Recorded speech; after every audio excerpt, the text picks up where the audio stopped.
अस्सलाम वालेकुम वरहमतुल्लाहि वबरकातुहू। दोस्तों आउं आहियां अली हसन अब्बासी ऐं अव्हां जेकॾहिं मुंहिंजो चैनल पहिरियों दफ़ो ॾिसी ऐं ॿुधी रहिया आहियो त बराए महिरबानी मुंहिंजे चैनल खे सब्सक्राइब कंदा, बेल आइकन खे क्लिक कंदा ऐं जेकॾहिं मुंहिंजी ऑडियो पसंदि अचे त उनखे लाइक कंदा ऐं कमेंट बॉक्स में पंहिंजी राय खां आगाह कंदा। किताब जो नालो आहे हिकिड़ी मिलंदी आहे ज़िंदगी, जियापे जे जाखोड़ में सुंदरता जूं 51 कहाणियूं। सिंधीकार महमूद मुग़ल, छपाईंदड़ मर्ता पब्लिकेशन हैदराबाद सिंध, फरवरी 2021। कहाणी आहे मां अव्हां लाइ दुआगू आहियां। गुज़िरियल हफ़्ते मां पंहिंजे बैंक ते हिकु चेक जमा करण लाइ तरसियो हुउसि। मां ATM बि इस्तेमालु करे पिए सघियुसि, पर मूंखे ख़ुशी आहे त मूं उहा इस्तेमालु न कई। जे कयां हा त मां शायदि हेराल्ड सां न मिली सघां हा। कतार में मूंखां अॻियां के 3-4 माण्हू हुआ।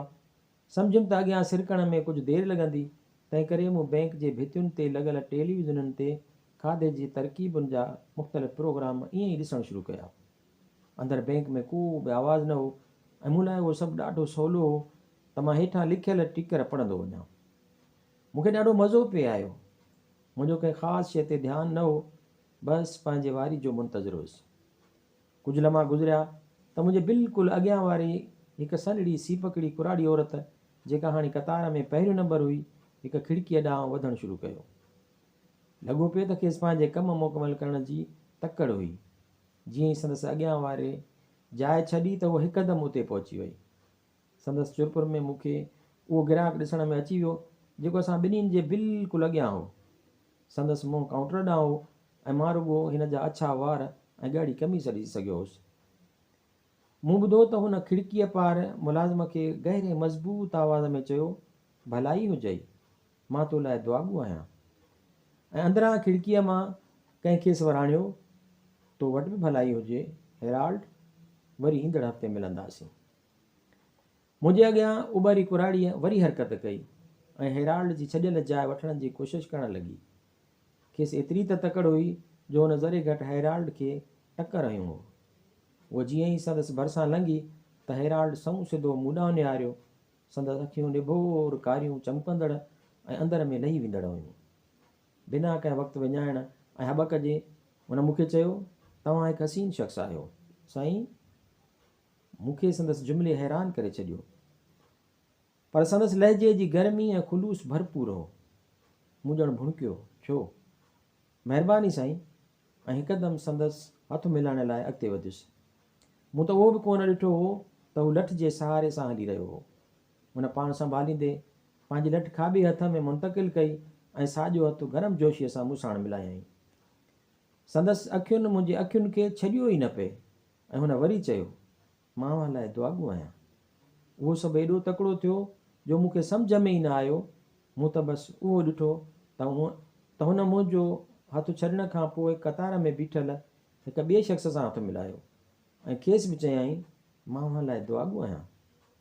मां जॾहिं दरीअ वटि पहुतुसि त पंहिंजनि ख़्यालनि में हुउसि ऐं मूंखे दरीअ परियां वेठल मुलाज़िम जो आवाज़ बि ॾाढो झीणो ॿुधण में आयो, मां अव्हां जी कहिड़ी मदद कयां? होॾां हेराल्ड कतार में हिक हिक सां मिलंदो अॻिते वधी रहियो हो ऐं हेॾां मूं मुलाज़िम औरत सां बैंक जा मामला तइ कया। हीउ शख़्स हिकु जुमिले में मूंखे हिकिड़ो सादो तोहफ़ो ॾेई वियो हो। संदसि वजूद में ख़ुलूस हो, कुर्ब हो। हू त 4 सालनि जे हुन हसीन ॿार जियां हो जेको कंहिं वटि बि वञी सघे थो ऐं कंहिंखे बि पाण सां रांदि रहण लाइ राज़ी करे सघे थो। मूं यको पाण ते वेठे सोचियो, असीं ईअं छो न कंदा आहियूं?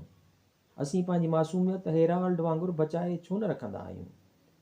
हिन कुझु बि न पिए कयो, बसि रुॻो इंसानी रिश्ते में ख़्यालु रखण जे फ़िक्र खे वरजाए रहियो हो।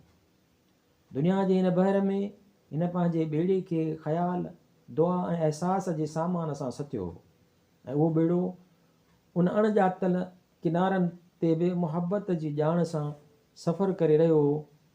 हिन मुंहिंजे वजूद ते जमील बर्फ़ में ॼण का चिणिग ॿारी हुई। खेसि मूं में कहिड़ो कमु हो या ॿियनि में कहिड़ो कमु हो? हू बसि सभिनी खे ख़्याल जो अहसासु ॾियारे रहियो हो। मुंहिंजी दिलि चवे थी, मां बि सभिनी खे चवां, मां अव्हां लाइ दुआगू आहियां।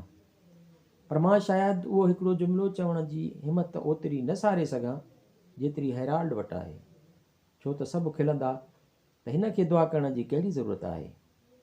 पर बहरहाल थी वेंदो।